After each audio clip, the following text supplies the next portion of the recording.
So the plan is going to involve a couple of elements like we said. First of all, weather is going to play a big part. The tides are going to play a big part. You want high tide, full moons. Why? Good light, high tides to avoid any of the obstacles. So the date is decided upon. Originally, it's going to be June 4th. June 4th, 1944. June 4th unfolds. Foggy. The seas are extremely choppy. The weather isn't with them. They won't get the sort of air support they're going to need to make the invasion work. Now imagine you've loaded on as soldiers onto this armada of 6,500 boats. Many of these boats aren't right in the ports on the eastern side of England. They have to come all the way from Wales, so we have to dispatch them the night before, June 3rd, through heavy seas to get to the ports on the east side to be able to go across. Well, I don't know how many of you like to be on boats in heavy seas. But many of the poor soldiers were so seasick. First of all, they crammed the guys in. This is not the Queen Elizabeth with the staterooms, folks. You're packed. And the idea was to get you there, not to make you comfortable. Get you there, unload you, and get you out to the landing zones. Well, they scrub it. They have to go back. Some of the boats shimmy back around. Other boats just pull back into the harbors, but they don't let the troops off the boats.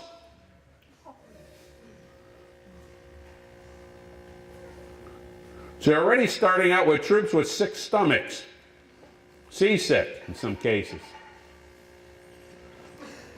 Now the target beaches, there's going to be 5 target beaches that we're going to be examining: Utah, Omaha, Gold, Juneau, and Sword.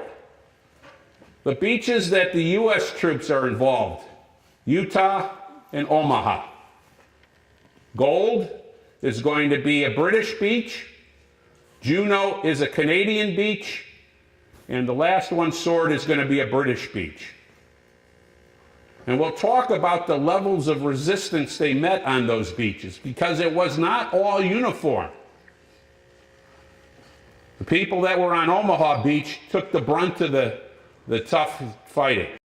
Some of the other beaches, Juneau, there was a slide I was trying to show during John Stevenson's presentation. You saw Canadian troops schlepping off with their bicycles in hand. Did you see that? Yeah. Coming off with their bike, because they weren't getting the kind of resistance that they were getting on the other beaches. Putting their bikes over their shoulder and walking in. Okay? Now, this invasion force, naval force, 6,483 ships, 7 battleships, 23 cruisers, 104 destroyers. What is that? Well, that's the artillery. Bringing in the heavy guns. They're going to bomb the heck out of those beaches before the troops take off. They're going to pepper them up. Well, what kind of firepower are we talking? Well, let me show you.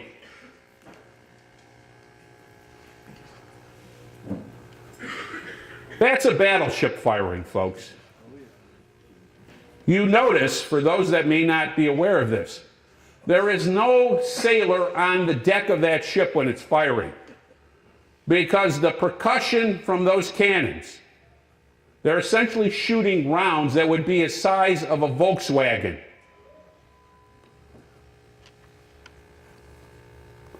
And they're shooting them, in some cases, 16 to 18 miles out. The explosions from those boats, plus the retort, if you look at the water,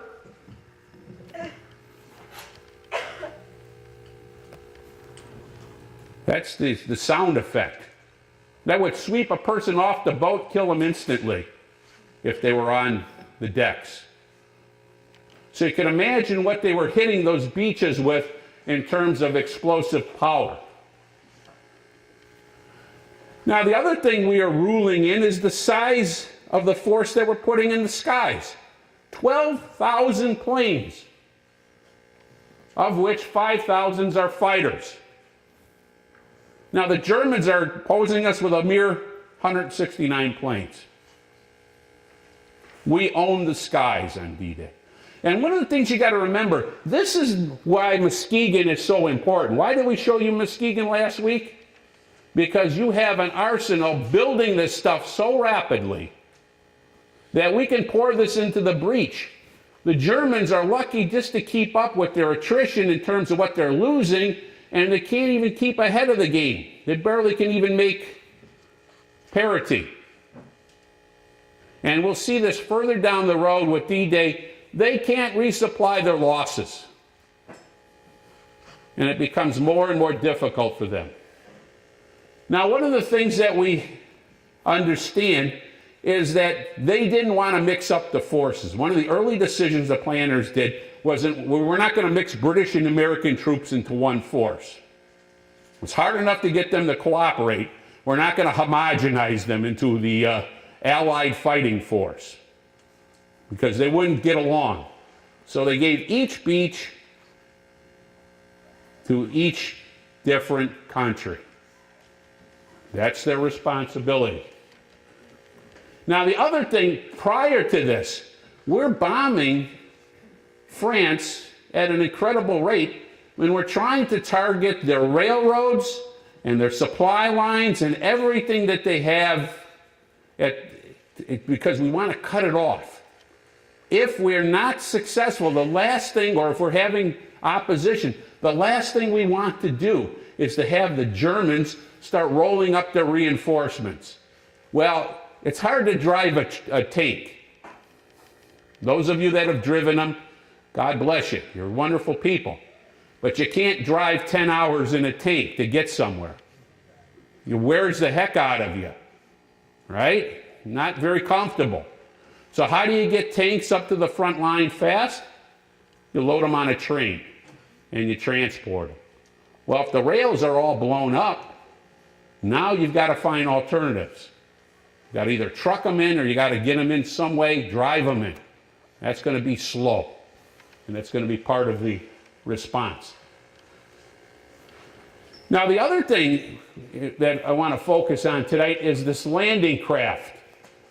4,000 landing craft. This is where the Midwest is at its best, because many of these landing craft are made here in Michigan and Wisconsin and other places.